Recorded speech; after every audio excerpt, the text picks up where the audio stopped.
The steady hum of machines, the glow of molten silver, and the rhythm of skilled hands shaping intricate anklets. Once, this was the everyday scene in Salem's bustling neighborhood Shaverpet, long known as one of South India's largest silver anklet manufacturing hubs. Over 1,000 workshops once operated here in Tamil Nadu, sustaining generations of artisans. But with silver prices surging sharply, most workshops stand silent. The sudden price rise has made production nearly impossible for small craftsmen working with limited capital. வெள்ளைங்கிறது நிரந்தரமான ஒரு விலை இருந்தால் தான் வெள்ளி தொழில் செய்ய முடியும். நிரந்தர விலையில் இப்போ வாங்கி 2660 ரூபாய்க்கு வாங்குறோம், உடனே 20 இறங்குது, 40 ஏறுது.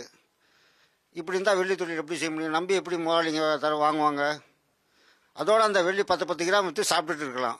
ஒரு வேளை அங்கே போட்டுட்டு கடனுக்கும் அவங்களும் கடன் தர மாட்டேங்கிறானுங்க.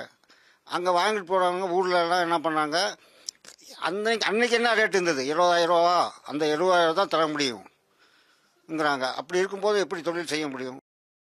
Workers say that rocketing costs have been shrinking trade volumes and orders for these expensive anklets are drying up.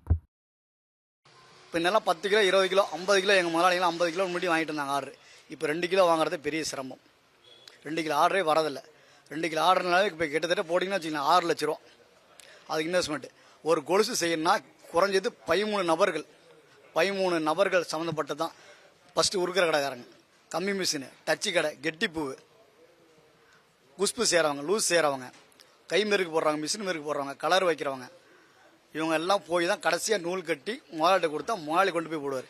அதுவும் கடைக்காரங்க வாங்கினாங்களா அவங்களும் தரதில்லை, அவங்களுக்கு வியாபாரம் ஆனால் தான் தரும். இப்போ நான் நடுத்தர மக்கள், ஒரு மக்கள் பொண்ணுக்கோ பிள்ளைக்கோ யாருக்கோ கல்யாணம் போதுன்னா ஒரு கொலுசு எடுக்க போனால் வச்சுக்கலாம், 50 கிராம் கொலுசு எடுத்தாலும் கிட்டத்தட்ட 20,000 ரூபா வேணும். கொலுசு போடுறதுக்கு வாய்ப்பே இல்லை. பிரச்சனை என்னன்னா இப்போ தொழில் ஃபஸ்ட்டு மாதிரி இல்லை. ஏன்னா ரேட் ஏறினால ரொம்ப கம்மியாயிடுச்சு. இதில் வந்து 25% 20% தான் ஓடிட்டு இருக்கு தொழில். அதனால ஒன்றும் இதை சம்பாதிக்க முடியல, சம்பளம் கொடுக்க முடியல, வாடகை கட்ட முடியல, ரொம்ப பிரச்சனை இருக்கு. Adding to the anxiety of craftspersons is the approaching election season. Workers fear that strict enforcement and transport checks under the Electoral Model Code of Conduct could further disrupt business. Real எஸ்டேட்லாம் down ஆனதுனால பொதுமக்களும் வெள்ளியிலேயே வந்து invest பண்ணுறாங்க. இப்போ கோல்டில் invest பண்ணுறதை விட கடந்த 4 மாத காலமாக பார்த்தீங்கன்னா வெள்ளியில் தான் அதிகம் வந்து இன்வெஸ்ட் பண்ணுறாங்க. இப்போ வெள்ளியில் இன்வெஸ்ட் பண்ண என்னன்னா, இப்போ பொதுமக்கள் வெள்ளியிலே இன்வெஸ்ட் பண்ணுறதுனால வியாபாரிகள்கிட்டயும் இப்போ வெள்ளி இருக்கிறது இல்லை.